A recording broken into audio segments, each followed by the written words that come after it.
거룩한 주일에 주님 앞에 와서 함께 예배드리는 우리 모든 성도들을 주님의 이름으로 축복합니다.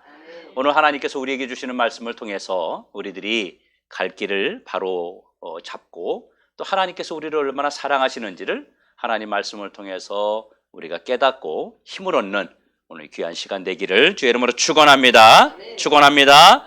아멘. 여러분, 하나님이 호세아라고 하는 선지자를 음란한 여인 고멜이라고 하는 여인과 결혼을 하게 합니다. 이 여자는 창기였습니다. 몸을 파는 그런 사람이었어요. 그리고 호세아 선지자와의 사이에서 자식을 낳았습니다. 그리고 이 고멜이라는 여자가 집을 나가서 다른 남자와 살림을 차렸어요. 참 기가 막힌 일이죠. 얼마나 비극적인 일입니까? 그런데 하나님이 호세아 선지자에게 가서 다시 데려오라는 것입니다. 그리고 다시 너의 아내로 맞이해라. 참 얼마나 어려운 일입니까? 그런데 하나님이 이 일을 통해서 이스라엘 백성들에게 무엇을 보여주려고 하시는 것일까요?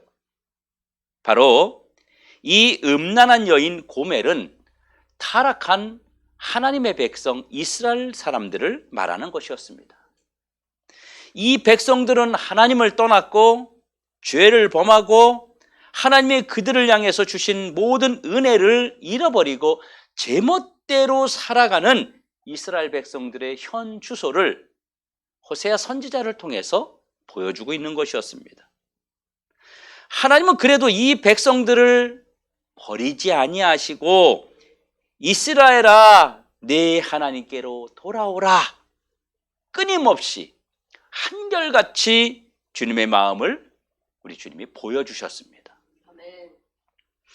그리고 지금 이스라엘 백성들은요, 사실 넉넉한 형편이 아니에요. 당연히 그럴 수밖에 없죠. 하나님을 떠났는데 그들이 잘 될 리가 있겠습니까? 그들의 형편은 너무너무 안 좋았어요. 사실 아주 많이 고단하고 부족하고 여기를 봐도 저기를 보아도 이들의 삶은 찌들 대로 찌들어 있는 삶이었습니다. 하나님이 이들의 이런 형편을 보시고 얼마나 가슴이 아프셨는지, 얼마나 주님의 마음이 애가 타셨는지, 너희들이 돌아오기만 하면 내가 너희들에게 은혜를 베풀어 주겠다라고 주님이 말씀하시면서 두 가지 이야기를 하셨어요. 하나는 너희들이 돌아오면 내가 고아처럼 너희들을 긍휼히 여겨줄 것이다. 여러분, 긍휼이 뭐예요? 하나님이 한없이 베풀어 주시는, 조건 없이 베풀어 주시는 하나님의 은혜를 말하는 것입니다. 이 긍휼이라는 것이, 이 하나님의 긍휼이 우리에게 임하기만 하면 우리 삶의 구석구석 필요한 부분을 다 회복시켜 주시게 되는 겁니다. 아멘.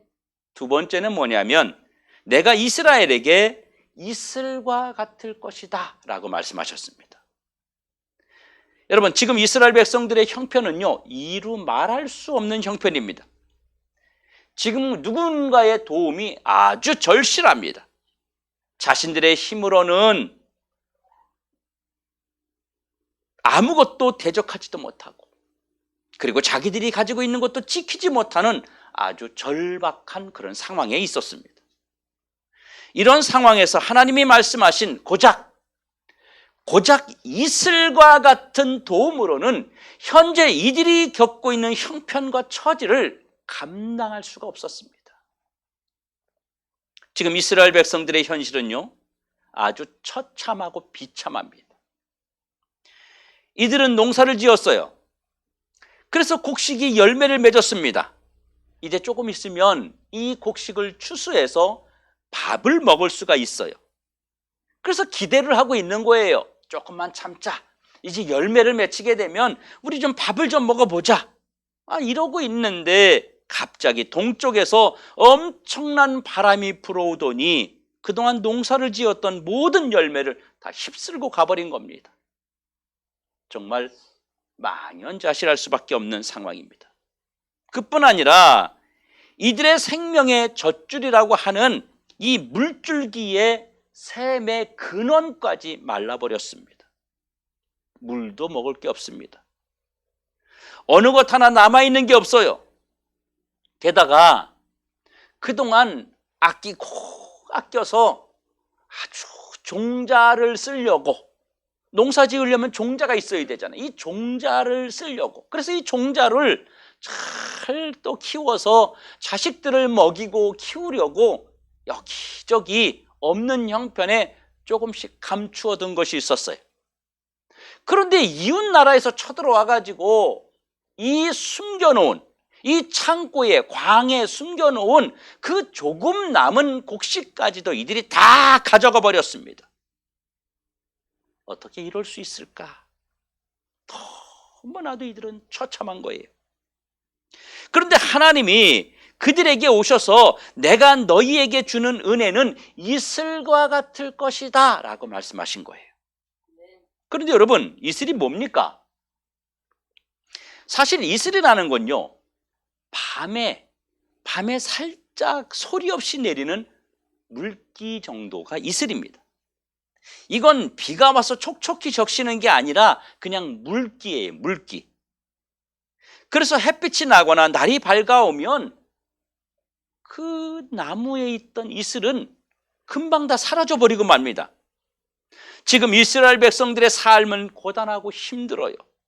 지금 이슬과 같은 은혜가 필요한 게 아니라 정말 폭포수와 같은 엄청난 빗소리와 같은 그런 큰 은혜가 필요한 거예요. 그런데 하나님이 이들에게 이슬과 같은 은혜를 주겠다, 이렇게 말합니다. 여러분, 이런 이슬로는요, 이 바닥난 이들의 현실을 회복하고 바꿀 수 있는 방법이 없습니다. 그런데 하나님은 왜 이런 형편과 처지를 알고 계시면서도 왜 이들에게 내가 너희들에게 은혜를 쏟아부어 주겠다 이렇게 말하지 않고 이슬과 같이 임할 것이다 라고 하셨을까요? 왜 이렇게 주시는지 안 주시는지 아주 감질나게 허덕거릴 수밖에 없는 만큼의 은혜를 주시는 것일까요? 그리고 이 당시 그 백성들은 이 말씀을 어떤 메시지로 받아들였을까요? 기뻐했을까요? 반가워했을까요? 여러분, 하나님이 지금 내가 너희들에게 이슬과 같으리라 이렇게 말씀하신 것은 무엇을 의미하는 것일까요? 그러면 하나님이 백성들에게 이슬과 같이 임하신다는 것은요, 하나님의 자기 백성을 향한 사랑을 지금 표현하고 있는 것입니다. 고난의 밤을 이겨낸 자기 백성들을 사랑하시어서 돌보시고 다시 일으켜 세우시겠다는 하나님의 회복의 음성이었던 것입니다. 이스라엘 백성들이 볼 때에는 그저 그냥 물기 같은, 오는지 안 오는지 알 수 없을 정도의 은혜를 주시는 줄 알았는데 알고 봤더니 이것은 하나님의 큰 사랑의 표현을 지금 이슬로 하고 있다는 것입니다. 여러분, 우리는 이슬 그러면요, 밤에 내리는 이슬 정도로만 생각하지만 이 히브리 말로 이슬이라는 건 뭐냐면 덮어주다, 숨겨주다, 가려주다 이런 뜻입니다. 그렇다면 하나님이 이슬과 같이 임하신다는 말은 이들의 형편을 아시는 하나님께서 이들의 형편을 덮어주시고 숨겨주시고 가려주시는 따뜻한 사랑의 표현인 줄로 믿으시길 축원합니다. 하나님이 자기 백성들의 허물과 그 백성들의 고단함을 가려주시고 다 덮어주시고 그동안 무슨 짓을 했든지 묻지 않으시고 그 백성을 다시 일으켜 주시겠다는, 그 백성들을 향한 하나님의 끝없는 사랑을 공급해 주겠다고 하는 일종의 사랑의 표현이 바로 이슬과 같으리라 라고 하는 주님의 음성이었던 것입니다. 성도 여러분, 하나님의 일하심은 우리들의 그 눈에 보이지 않는다고 해서 그분이 우리 속에서 임하지 않는 것이 아닙니다. 우리가 느끼지 못한다고 해서 하나님의 역사하심이 우리에게 임하지 않는 것이 아니란 말이에요. 새벽에 내리는 이슬을 여러분 누가 막을 수 있겠습니까? 여러분 이슬 막을 수 있어요? 이슬 못 내리게 막을 수 있어요? 아무도 막을 수 없습니다. 이는 전적으로 일방적으로 백성들이 거부할 수 없을 만큼 베푸시는 하나님의 사랑을 표현한 것입니다. 우리가 비 내리는 소리는 들을 수 있습니다. 그런데 이슬이 내리는 소리를 들을 수 있나요? 이는 조용히 내가 알지 못하고 내가 느끼지 못하는 그때에 내 곁으로 오셔서 나를 돌보시고 회복시켜 주시는 하나님의 은혜인 것입니다. 하나님의 임하심은 사람의 보기에 보잘것없이 보일지 모르지만 그 이슬과 같은 하나님의 임하심은 우리의 삶을 살리고 우리의 삶을 일으키고 우리의 삶을 회복시키고 우리를 다시 고치고 우리를 다시 세상에서 위대하게 살 수 있는 그런 하나님의 능력이 됨을 믿으시길 축원합니다. 지금 이스라엘 백성들은요, 회복할 수 있는 가능성이 0%, 0%입니다. 전혀 회복할 수 없는 상태입니다. 비가 내리지 않는 그 팔레스타인 땅은요, 아무것도 살아남을 수 없습니다. 아주 척박한 땅입니다. 그런데 밤사이에 내리는 그 많은 양의 이슬이 내려야만이 그 땅에 식물이 존재할 수 있는 겁니다. 지금 이 백성들은 그냥 놓아두면요 버릴 자들이에요. 아무 짝에도 쓸데없어요. 이 백성들은 하나님을 정면으로 대적했던 자들입니다. 노골적으로 우상을 만들어 놓고 우상 앞에 가서 절하고 마땅히 하나님 앞에 드려야 할 섬김과 마땅히 아버지 앞에 드려야 할 제사와 마땅히 아버지 앞에 드려야 할 헌신을 드리지 않은 자들이었습니다. 하나님은 이들의 이런 행위를 반역이라고 말씀하셨어요. 이들은 하나님을 상대로 한번 겨루어 보겠다고 하는 그런 어리석은 자들이었습니다. 이런 이스라엘 백성들의 현실에 하나님이 이슬과 같이 임하셔서 이들의 어려움과 고난을 주님이 직접 해결해 주시는데 오늘 본문 4절에 아주 기가 막힌 아버지의 사랑이 표현되고 있습니다. 내가 그들을 고쳐서 사용하겠다. 내가 고쳐서라도 은혜를 주겠다. 여러분, 하나님이 고쳐주시면요 그걸 누가 막을 자가 있겠습니까? 하나님이 고쳐주시면요 못 고칠 자가 누가 있겠어요? 하나님의 자기 백성을 향한 이 특별한 사랑이 바로 이슬과 같은 은혜인 줄로 믿으시길 축원합니다. 결국 하나님을 떠난 그들은요 모든 것을 잃어버리고 스스로 일어날 수 있는 기력이 전혀 없었습니다. 이런 그들을 우리 하나님이 사랑하셔서 하나님은 이슬과 같이 소리 없이 임하셔서 그들을 고치고 회복하도록 하나님께서 먼저 손을 내미셨다는 거예요. 여러분, 하나님으로부터 이런 사랑을 받은 자는요 아무도 흔들 수가 없습니다. 용비어천가의 한 대목에 보면 뿌리 깊은 나무는 바람이 불어도 넘어지지 않는다라는 말이 있습니다. 이슬과 같은 하나님의 사랑으로 그 백성은 바로 레바논 백향목같이 뿌리가 박힐 것이라고 말씀하셨습니다. 여러분, 백향목은요 침엽수예요. 이 백향목은요 아주 튼튼하고 견고합니다. 게다가 이 덩치도 크고요 이 길이가 그냥 한번 자라면 30m씩 이상으로 자랍니다. 어마어마하게 쭉쭉쭉 자랍니다. 거기다가 등치도 크죠. 거대한 나무로 잎이 푸르고 진액이 마르지 않으며 향기가 좋아서 아주 고급 건축 자재로 사용되는 겁니다. 그래서 예루살렘 성전을 백향목으로 지은 것입니다. 이 나무가 이렇게 훌륭한 나무로 성장하고 귀하게 쓰임받을 수 있는 그 비결이 뭐냐면 그 뿌리가 견고하고 모든 시련을 잘 견디도록 모든 것을 공급해 주기 때문입니다. 이제 이슬과 같이 내리는 하나님의 사랑이 그 백성들에게 이슬처럼 그렇게 보이지 않는 곳까지 다 적셔서 그 백성들의 든든한 뿌리가 되어주셔서 아무도 그들을 흔들 수 없으며 모두에게 쓰임받는 귀한 제목으로 만들어 주시겠다는 아버지 하나님의 약속인 것입니다.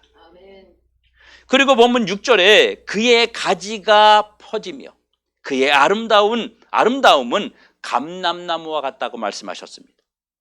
여러분, 나무의 가지가요 쭉쭉 뻗어나간다는 건 뭐예요? 그 나무가 힘이 있다는 거예요. 그 나무가 지금 건강하다는 얘기입니다. 그리고 뭐예요? 그 나무는 많은 열매를 맺을 것이라고 하는 것을 우리가 볼 수가 있는 것입니다. 하나님의 이슬과 같이 하나님의 사랑이 그 백성들에게 임하면 하나님은 그 백성들을 건강하게 하시고 능력 있는 자로 만들어서 그래서 앞으로 그들을 통하여 많은 일을 이루어 가시겠다고 하는 하나님의 약속이었던 것입니다. 이 사랑을 받은 자에게는요 꽃과 향기를 더할 것이라고 말씀하십니다. 여러분, 포도나무의 꽃을 보는 것은 참 쉽지 않습니다. 포도나무에는요 포도나무 향기가 나야 되는데 포도나무에서 백향목의 향기가 난다 그럽니다. 백향목 나무는요 불에 타기 전까지 계속해서 그 향기를 나타냅니다. 그래서 아까 말씀드린 것처럼 그 백향목으로 바로 성전을 지었던 것이죠. 하나님은 우리에게 임하심은 이슬과 같지만 이 이슬과 같은 하나님의 임재를 받고 살아가는 성도들에게는 하나님의 이슬은 보잘것없는 것 같이 보이지만 그 하나님이 세상을 온통 덮을 만큼의 그 잔잔하게 소리 없이 내리는 이슬이 여러분에게 임한다면 여러분은 놀라운 일들을 상상할 수 없는 일들을 여러분은 하실 수 있다고 하는 것입니다. 그래서 여러분들은 꽃이 피고 여러분의 삶에 아름다운 향기가 나고 모두가 여러분들을 좋아하고 모두가 그를 주목하고 모두가 그를 가까이 하고 싶은 그런 살리는 사람, 일으키는 사람으로 그의 삶이 회복된다는 사실을 믿으시기 바랍니다. 향기는요 주변 사람을 기쁘게 하는 그런 은혜가 있습니다. 하나님의 이슬 같은 사랑을 받은 자는 풍족하여서 부족함이 없습니다. 우리가 풍족하면 어때요? 마음에 여유가 생깁니다. 삶에 여유가 생겨요. 그런데 우리가 풍족하지 않고 궁핍하면 어떻게 되죠? 뭔가 계속 쫓기는 것 같아요. 뭔가 늘 다급하고 뭔가 늘 불안하고 답답합니다. 그런데 없던 우리에게 뭔가 좀 여유 있는 것이 생기면 어때요? 아유, 엄청 부자 된 것 같잖아요. 엄청 너그러워지고요. 화도 안 내요. 짜증도 안 내요. 이런 일들이 우리에게 있습니다. 오늘 본문 7절에 보면 나는 푸른 잣나무 같다라고 말합니다. 여러분, 소나무에는 솔방울이 열립니다. 그리고 잣나무에도 솔방울이 열립니다. 소나무에 달리는 솔방울과 잣나무에 달리는 솔방울은요 무슨 차이가 있을까요? 소나무의 솔방울에는요 아무것도 없어요. 여러분, 산에 가서 솔방울 떨어진 거 이렇게 발로 밟아보면요 아무것도 없어요. 잣나무는요, 잣나무에서 나온 솔방울은요 그 안에 잣이 가득 차 있습니다. 얼마나 많이 있는지 모릅니다. 하나님은 지금 이것을 보여주고 계시는 거예요. 푸른 잣나무처럼 내가 너희를 풍족하게 만들 것이다. 이게 다 뭐냐면요 하나님의 사랑이었던 것입니다. 이슬과 같은 아버지의 사랑이 이렇게 만들어줄 수밖에 없다, 그 말이에요. 이제 하나님께서는요 그 백성들 안에 숨겨져 있는 그런 놀라운 일들을 행하실 것이라고 하는 약속을 하고 계시는 거예요. 사람들이 너희들을 볼 때 보잘것없어 보이고 당장 먹을 것이 없어서 그렇게 피폐한 삶을 살아가는 것 같지만 내가 너희들에게 이슬과 같은 은혜를 주어서 너희들이 꽉 찬 그런 풍성한 삶을 내가 누리게 하겠다는 하나님의 크나큰 약속이었던 것입니다. 여러분, 본문 8절에 내가 나로 말미암아 열매를 먹을 것이다 이렇게 말씀하셨어요. 여러분, 우리는 이 사랑이 없다면 아무것도 못합니다. 하나님의 이슬과 같은 은혜라고 절대로 가벼이 보거나 우습게 여겨서는 안 됩니다. 하나님의 임하심은 우리가 보기에 이슬 같지만 그 이슬 안에는 전능자의 능력과 권세가 함께 하심을 여러분 믿어야 됩니다. 내가 느끼든지 느끼지 못하든지 내게 조용하게 소리 없이 임하시는 그 하나님의 능력과 권세가 여러분에게 있다고 하는 사실입니다. 단지 여러분이 느끼지 못할 뿐입니다. 단지 우리가 그것을 감당하지 못하고 느끼지 못하고 이해하지 못하고 있을 뿐이지 하나님의 은혜는 지금 우리에게도 계속해서 임하고 있습니다. 그래서 내가 느끼지 못하지만 하나님의 은혜가 잔잔하게 우리에게 소리 없이 임했기 때문에 저와 여러분이 지금 이 자리에 우리가 존재할 수 있는 것입니다. 사랑하는 성도 여러분, 오늘은 어버이 주간입니다. 우리가 잘났든지 못났든지 우리가 부유하든지 가난하든지 우리에게는 다 부모님이 계십니다. 오늘 본문에 하나님의 사랑을 무엇으로 표현했습니까? 우리가 알게 모르게 우리가 느끼지 못하는 가운데 하늘에서 임하시는 이슬과 같은 사랑으로 주님은 표현하셨습니다. 하나님께서 우리에게 하늘에서 내려주시는 그런 이슬과 같은 사랑이 있다면 이 땅에서는 이슬과 같은 사랑을 우리에게 베푼 사람들이 있습니다. 그게 누구겠어요? 바로 우리의 부모님들입니다. 이분들은 소리 없이 생색내지 않고 우리를 사랑하셨습니다. 소리 없는 사랑과 희생은 바로 이슬과 같은 사랑입니다. 이 사랑이 없었다면 지금 우리의 모습은 없었을지도 모릅니다. 부모님들이 지금까지 우리에게 베풀어준 이 이슬과 같은 사랑, 덮어주고 가려주고 끊임없이 쏟아붓는 이 사랑이 아니었다면 우리가 어떻게 여기까지 올 수 있었겠습니까? 하지만 지난 시간 우리는 이런 부모님들의 사랑을 많이 잊어버리고 살았습니다. 지금 나는 이슬과 같은 사랑을 쏟아주신 그런 부모님들의 사랑을 우리 얼만큼 느끼면서 감사하며 우리가 살아가고 있습니까? 여러분, 이슬과 같은 사랑은요, 요란하지 않습니다. 생색나지도 않습니다. 티내지도 않습니다. 이런 사랑이 여러분 우리의 부모님의 사랑 아닐까요? 아멘. 눈에 보이는 것이 전부가 아닙니다. 아주 화려한 불빛 뒤에는 지독한 어둠이 감추어져 있듯이 하나님의 사랑과 부모님의 사랑을 잊고 살아가는 우리의 현실을 그냥 넘어가면 안 된다고 하는 거예요. 오늘 우리는 이슬과 같은 사랑을 기억하고 잊지 말아야 됩니다.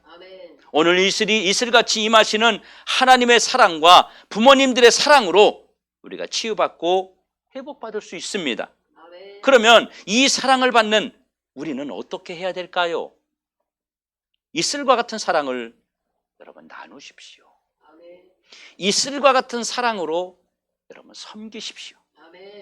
진정한 사랑은 여러분 요란하지 않습니다. 생색을 내거나 자랑하지 않습니다. 사랑할 수 있는 것만으로도 만족해 합니다. 우리 부모님들이 그런 이야기 많이 하지 않아요? 그저 너만 잘 되면 된다. 그저 너희만 행복하면 된다. 저희 부모님도 저에게 늘 그렇게 말합니다. 그래서 좀 부모님 염려하고 걱정하면 나는 괜찮다. 너희들만 괜찮으면 된다. 이런 이야기를 늘 하십니다. 하지만 자녀들의 사랑은 어쩐지 생색을 내는 모습처럼 보여질 때가 없지 않아 있습니다. 진정한 사랑은 아무 소리도 없습니다. 이 사랑을 받았다는, 이 사랑을 먹고 살았다는 결과를 이제 우리가 그 사랑으로 이제는 표현할 때입니다. 하나님을 향해서도 사랑을 표현하듯이 부모님들을 향해서도 우리가 사랑을 표현해야 됩니다. 표현하지 않는 사랑은 죽은 사랑이에요. 표현하는 것이 살아있는 사랑 아니야. 살아있는 사랑이고, 표현하는 것이 바로 힘 있는 사랑입니다. 말과 행동으로, 그리고 섬김으로 여러분 표현하십시오. 아멘. 표현하는 사랑만이 기적을 만들어냅니다. 아멘. 저는 우리 자녀들이 부모에게 효를 행하는 것에 대해서는 정말 어떻게 하든지 말리고 싶지 않아요. 물론 이제 주일날 막 가서 예배 안 드리고 이런 거는 문제가 있지만, 다른 때에 부모에게 효도하고 부모를 공경하고 하는 것은 정말 이건 너무너무 귀한 거고, 정말 계속 권해야 되는 그런 일들입니다. 그래야 우리가 이제 제정신이 들고, 이제 깨닫고, 이제 부모의 사랑이 무엇인지 알아서 효도할 때 되면, 우리 부모님들은 이미 연세가 많이 드셔서 사실 날이 얼마 남지 않았을 때, 그때서야 우리가 철이 듭니다. 이제 철이 들었을 때부터라도 더 부모님들에게 효를 행해서 남아있는 세월 부모님들을 더욱 잘 공경할 수 있는 우리 모두가 되기 원합니다. 그리고 또 하나는요, 우리가 이 사랑을 우리만 알고 있고 우리만 행하는 것이 아니라 가르쳐야 됩니다. 우리의 자녀들이 이 사랑을 계속 지켜나갈 수 있도록 대물림해 줘야 돼요. 나와 내 자녀들이 계속해서 이 사랑을 느끼며 실천할 수 있도록 우리가 먼저 본을 보이고 가르쳐야 이 사랑도 계속해서 머물게 되는 것입니다. 옛날에는 부모님들이 효를 가르쳤어요. 효를 정말 대물림했어요. 그래서 그 부모의 역할이 뭐냐면, 내 자녀에게 내가 부모를 섬긴 그 효를 다시 대물림해 주는 것도 부모들의 사명이고 역할이었습니다. 여러분, 그런데 요즘은 이런 거 잘 안 합니다. 다 자기 자식 소중한 것만 알지 효를 가르치지 않아요. 그러니까 자식들이 커서 부모를 몰라보게 되는 거예요. 공부만 가르치고 효를 가르치지 않았기 때문입니다. 요즘 한국의 학폭 문제가 심각합니다. 왜 그렇습니까?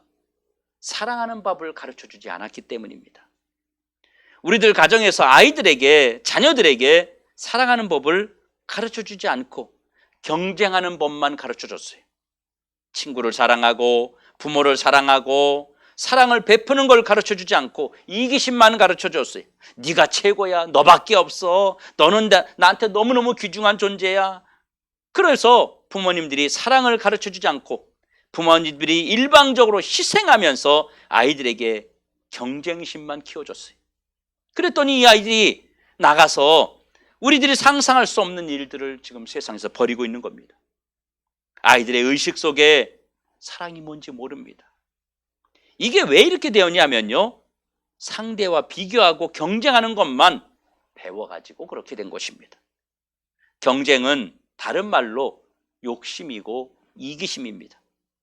여러분, 참 무서운 세상을 우리가 살아가고 있습니다. 사랑하는 더드림교회 성도 여러분, 요란하지 않은 사랑이 필요합니다.